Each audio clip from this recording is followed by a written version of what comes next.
आत्ताच मी बातमी पाहिली. इराण, इस्रायल आणि अमेरिकेच्या युद्धामध्ये इराणचे सर्वेसर्वा आयतुल्ला खोमेनी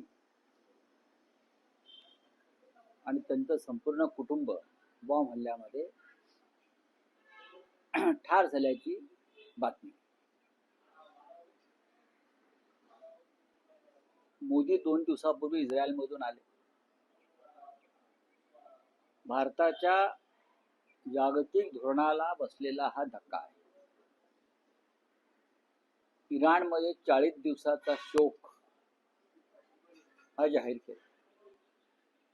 इराण हा भारताचा मित्र होता, अर्थात इस्रायल सुद्धा आहे. इराणनं भारताला आपल्या संकट काळामध्ये अनेकदा मदत केलेली आहे. काश्मीरच्या प्रश्नावर खुलेपणानं भारताच्या बाजूने उभा राहिलेला देश म्हणजे इराण. त्यानंतर इराण भारताला अत्यंत स्वस्त दरामध्ये तेल देत होता, एका मैत्रीच्या नात्यानं. इराणनं हे नातं आपल्याबरोबर कायम जपलं. इराणनं भारताशी कायम मित्रत्वाचं नातं ठेवलं. अशा इराणच्या संदर्भात, या युद्धासंदर्भात भारतानं एक भूमिका घेणं आवश्यक होतं. मोदी हे ट्रम्प आणि इस्रायलचे पंतप्रधान नेतन्याहू यांचे फार जवळचे मित्र आहेत. एकमेकांना मिठ्या मारताना आम्ही काल त्यांना पाहिलं इस्रायलला. जर भारत पाकिस्तान युद्ध हे ट्रम्पने थांबवलं असं ते म्हणतात वारंवार, तर इराणला वाचवण्याची जबाबदारी ही मोदी यांची होती.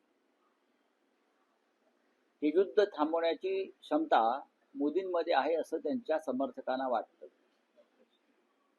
पण इराणवरती ज्या प्रकारचे बॉम्ब हल्ले झाले, लहान मुलांच्या हत्या झाल्या, मारलं, खोमेनीचं संपूर्ण कुटुंब त्यांच्या नातवांसह मारलं गेलं. भारताचं परराष्ट्र धोरण, भारताचं नेतृत्व काय करत होतं, हे युद्ध त्यांनाही थांबवता आलं असतं असं भारतीय जनता पक्ष किंवा इतर मोदींच्या समर्थकांचं म्हणणं आहे. जर भारत आणि पाकिस्तान युद्ध ट्रम्प थांबवू शकतात, तर इस्रायल आणि इराणचं युद्ध सुद्धा आमचे मोदी थांबवू का शकले नाहीत? याचं उत्तर भारतीय जनता पक्षानं, सरकारनं द्यावं अशी आमच्या सगळ्यांची अपेक्षा आणि इच्छा आहे. ही अत्यंत दुर्दैवी घटना आहे जागतिक राजकारणासाठी. ही अत्यंत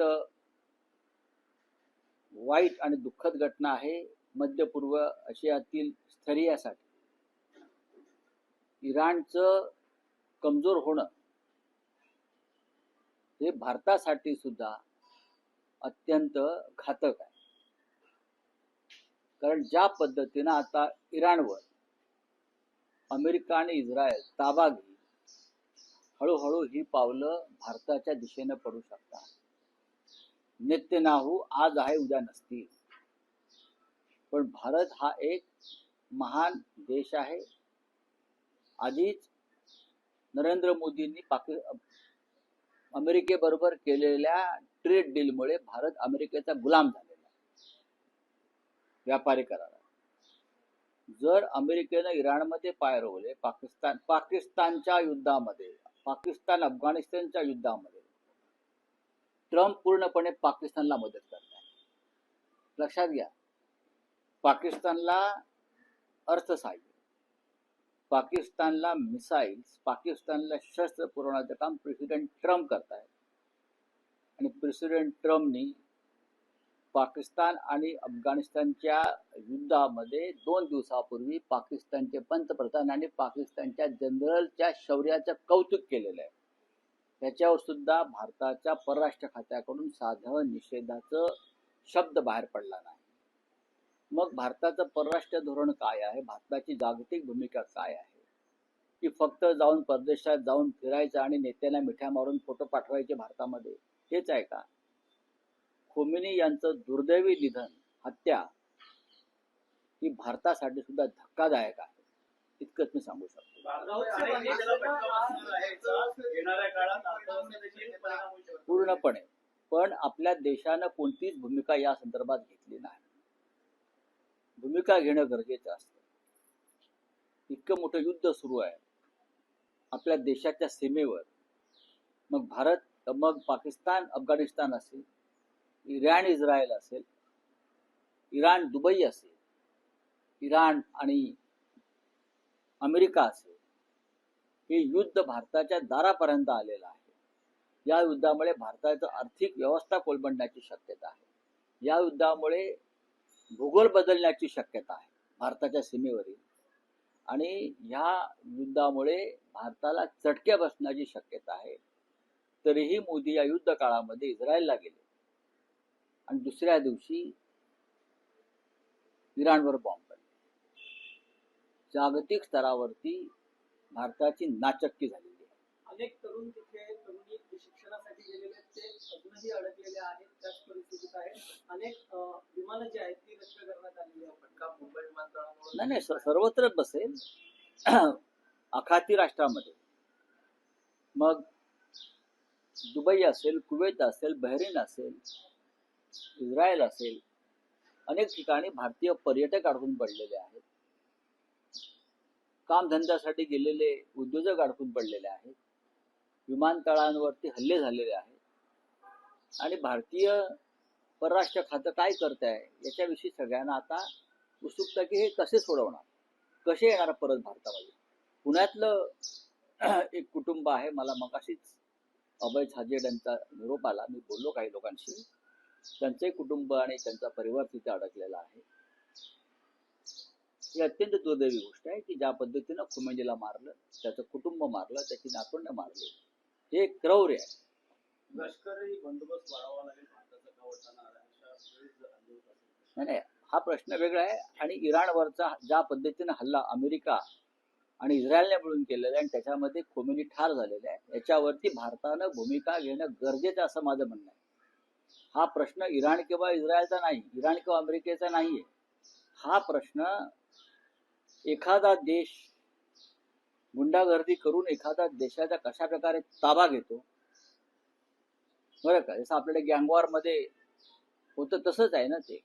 ज्या पद्धतीने व्हेनेझुएलाच्या राष्ट्रपतीला अमेरिकेच्या सैन्यानं किडनॅप करून आपल्या तुरुंगात टाकलं, अशी परिस्थिती उद्या या देशातल्या जगातल्या कोणत्याही राष्ट्रावरती येऊ शकते. कोणालाही उचलून अमेरिका इस्रायल एकत्र येऊन उचलून आपल्या तुरुंगात डांबू शकतात किंवा मारू शकतात. त्याच्यामुळं मोदी हे विश्वगुरू आहेत. मोदी हे विश्वगुरू असं डंका पिटला जातो. त्याच्यामुळे विश्वगुरूंनी या संदर्भात एक भूमिका घेणं गरजेचं आहे.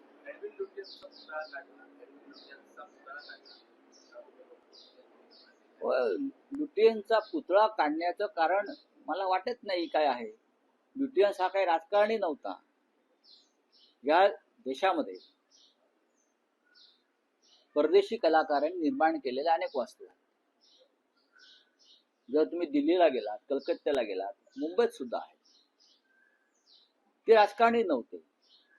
भारताच्या स्वातंत्र्य लढ्याची ठिणगी काँग्रेसच्या स्थापनेनं निर्माण करणाऱ्या मादाम कामा होत्या. लक्षात घ्या, मादाम कामाने काँग्रेसची स्थापना केली आणि भारताला स्वातंत्र्य मिळालं पाहिजे अशा प्रकारची भूमिका घेतली. हे का गुलामीचं प्रतीक होतं का? इतके वर्ष तुम्ही त्या वास्तूमध्ये राहिलात, आताही राहताय, नाव बदलून काय करणार. पण सी राजगोपालाचारी हे नक्कीच काँग्रेसचे प्रमुख नेते होते. पंडित नेहरूंचे उजवे हात होते. दक्षिणेत निवडणुका आलेल्या आहेत केरळ आणि तामिळनाडूमध्ये, म्हणून लुटियन्स काढून सी राजगोपालाचारींना तिथे बसवलं, बाकी काही नाही. लुटियन्सनी जी दिल्ली निर्माण केली त्या दिल्लीवर, त्या उत्तम स्मार्ट सिटीवर सेंट्रल विस्टाच्या नावानं बुलडोझर फिरवण्याचं काम नरेंद्र मोदी करतात. जाऊन बघा दिल्लीमध्ये, सर्वत्र पाण्याचे लोट वाहत आहेत, खड्डे पडलेले आहेत, धूळ आहे, सिमेंट पडलेलं आहे. जे संसद भवन मोदीने उभारलं आहे त्यांच्या विमल पटेल नावाच्या एका लाडक्या आर्किटेक्टच्या माध्यमातून, तो म्हणजे गुजरात मधला लग्नाचा मोठा हॉल आहे, मंगल कार्यालय आहे, बँकेट आहे. जाऊन बघा तुम्ही, कोंडवाड आहे. आता साऊथ आणि नॉर्थ ब्लॉक मधून मोदींनी आपलं कार्यालय हलवलं काहीतरी सेवा तीर्थच्या नावानं. त्याने काय होणार आहे? ही सगळी जरी ब्रिटिशांनी बांधलेल्या इमारती होत्या तरी आपण स्वातंत्र्य लढा करून या इमारती आपल्या ताब्यात घेतलेल्या, हे मोदी विसरले आहेत. मोदींना या इमारतींचा आणि वास्तूंचा राग यासाठी येतोय कारण त्या स्वातंत्र्य लढ्यामध्ये नरेंद्र मोदी आणि त्यांच्या पक्षाचे पूर्वज नव्हते, ही त्यांना खंत आहे. हा त्यांना एक अपराधीपणाची जाणीव आहे आणि म्हणून त्यांना या सगळ्या गोष्टी नष्ट करायच्या. मग मोदी विदेशी गाड्या का वापरतात? विदेशी घड्याळ का वापरतात? गुलामी म्हणताय ना का? मग लंडन इंग्लंडला का जाता? इंग्लंडच्या प्राईम मिनिस्टरला मिठी का मारता जाऊन? याचं उत्तर त्यांनी द्यावं. प्रेसिडेंट ट्रम्प बरोबर केलेला करार हे गुलामीचं प्रतीक नाही का? तुम्ही कोणाला फसवताय? असे अनेक ऐतिहासिक नावं आहेत आणि आत्ताच नाव बदलण्याचं मागचं कारण मी आपल्याला बोललो की दक्षिणेतल्या निवडणुका, केरळ आणि तामिळनाडू राज्याच्या निवडणुका आहेत, त्याच्यामध्ये त्यांना सांगायचे बघा आम्ही श्री राजगोपालाचारीचा पुतळा राष्ट्रपती भवनात बसवला आणि ब्रिटिश आर्किटेक्ट न्यूटनचा पुतळा काय, हा एक प्रचाराचा भाग. AITचा जो अहवाल आलाय 22 मार्च त्याच्याबद्दल रोहित पवार यांनी ट्विट केले, टीका करतात ते, कारण बारामती जिल्ह्यामधलं बारामती विमानतळ अशा प्रकारचे उल्लेख अहवालात किती गांभीर्याने अहवाल आहे ना का? मला असं वाटतं या विषयावरती रोहित पवार अत्यंत अभ्यासपूर्ण पद्धतीनं एक बाजू मांडतायत, अभ्यास करून एक भूमिका मांडतायत की त्यांनाच मांडतात. बोलिए क्या है आपका? देखिए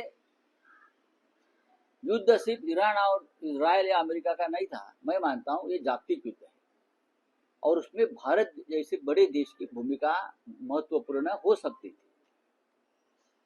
भारत एक बड़ा देश है, एशिया का बड़ा देश, चाहे चीन हो, चाइना हो, भारत है, नॉर्थ कोरिया है. ये हमारी जिम्मेदारी थी कि ये युद्ध रोकने की. नरेंद्र मोदी अपने आप को विश्वगुरु कहलाते हैं.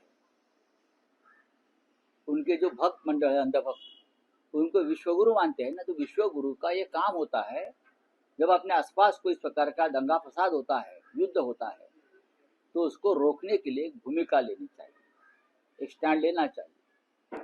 मोदी जी इजराइल गए 2 दिन पहले और तुरंत युद्ध शुरू हो गया. उसका क्या मतलब निकालेंगे लोग? ईरान हिंदुस्तान का एक भरोसेमंद मित्र था, हमेशा रहा. कश्मीर के मामले में ईरान ने हमें हमेशा साथ दी है, मदद दी है. हमें सस्ते में तेल देता था, हमसे अच्छा ट्रेड करता था. लेकिन जब ईरान में संकट आया तो हमारी लीडरशिप, भारत की लीडरशिप ने चुप बैठना पसंद किया और अमेरिका और इजराइल को समर्थन दिया. ये इतिहास में उसकी नोंद रहेगी. बात ऐसी है कि खोमेनी के निधन से मध्य पूर्व एशिया का पॉलिटिकल बैलेंस बिगड़ गया और शायद भूगोल भी बदलेगा, ज्योग्राफी बदलेगी और उससे भारत को भी खतरा पैदा हो सकता है. मोदी रहेंगे नहीं रहेंगे, कल नेतन्याहू भी नहीं रहेंगे, लेकिन भारत रहेगा. लेकिन जो खतरा अब पैदा हुआ है हमारे आसपास, उसके लिए हम जिम्मेदार हमेशा नरेंद्र मोदी की लीडरशिप को और भारतीय जनता पार्टी को ठहराएंगे. कौन सी? नहीं, मुझे भारत की वो उनकी रहेगी. भारत इस राजनीति में कहीं नहीं है. भारत इजराइल की भी गुलामी करता है, भारत अमेरिका की भी गुलामी करता है, भारत सबकी गुलामी कर रहा है. भारत को, इतने बड़े देश को, विश्वगुरु को स्टैंड लेना चाहिए था. पाकिस्तान और अफगानिस्तान का युद्ध चल रहा है, उसमें लेना चाहिए. प्रेसिडेंट ट्रम्प खुलेआम पाकिस्तान की मदद कर रहे हैं, खुलेआम उनको मिसाइल दे रहा है, उनको पैसा डॉलर दे रहा है और पाकिस्तान के प्राइम मिनिस्टर, पाकिस्तान के जनरल्स को शूर भी बोल रहा है. ये बहुत शूर लोग हैं जनरल आपके. तो क्या हमारे देश की तरफ से किसी ने उसका निषेध किया है, क्रिटिसाइज किया है कि प्रेसिडेंट ट्रम्प ये ठीक नहीं है, बोला है क्या? तो क्या है आपकी पॉलिसी, क्या है? बहुत सारे लोग अटके पड़े एयरपोर्ट. तो अभी सरकार को देखना पड़ेगा उस बारे में. हमारे लड़के, हमारे बच्चे, हमारे स्टूडेंट, हमारे कामकाजी लोग गल्फ में, इजराइल में, ईरान में अटके पड़े हैं.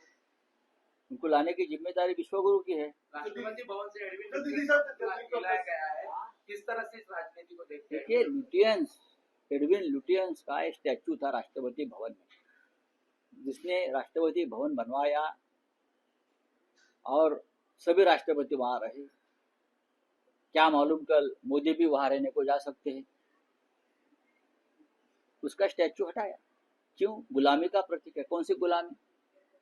प्रेसिडेंट ट्रम्प से आपने जो ट्रेड डील किया है वो गुलामी नहीं है। इजराइल के साथ आप जो कर रहे हो गुलामी नहीं है। देखिए, लुटियंस एक आर्किटेक्चर था जिसने नई दिल्ली को एक आकार दिया, शेप दिया, अच्छी स्मार्ट सिटी बनाई उस वक्त। वो कोई साम्राज्यवादी या वो कोई राजनेता नहीं था, लेकिन सी राजगोपालाचारी बड़े नेता थे, कांग्रेस के नेता थे। इसलिए आपने उसको आज लाया है राष्ट्रपति भवन में, क्योंकि केरल और तमिलनाडु में जो चुनाव आने वाला है विधानसभा में, तो आप दिखाना चाहते हैं साउथ के लोगों को, देखो मैंने साउथ के इतने बड़े नेता को राष्ट्रपति भवन में उनका स्टैचू लगाया है। लुटियंस ने बहुत कुछ बनाया दिल्ली में, आप उसका भोग भी ले रहे हो। बड़े बड़े बंगले में आपके मंत्री रह रहे हैं जो लुटियंस के हैं। साउथ ब्लॉक, नॉर्थ ब्लॉक में आप कल तक बैठकर राज करते थे। अभी आपने एक नया अपना कोई बना दिया है ऑफिस, सेवा तीर्थ के नाम से, लेकिन दिल्ली पहचानी जाएगी लुटियंस के नाम से। मोदी जी कितनी भी कोशिश करें, आप सेंट्रल विस्टा बनाकर पूरे खड्डे, पानी, सीमेंट पूरे सड़क पर आपको दिखेगा दिल्ली में। दिल्ली को उद्ध्वस्त कर दिया है नरेंद्र मोदी जी।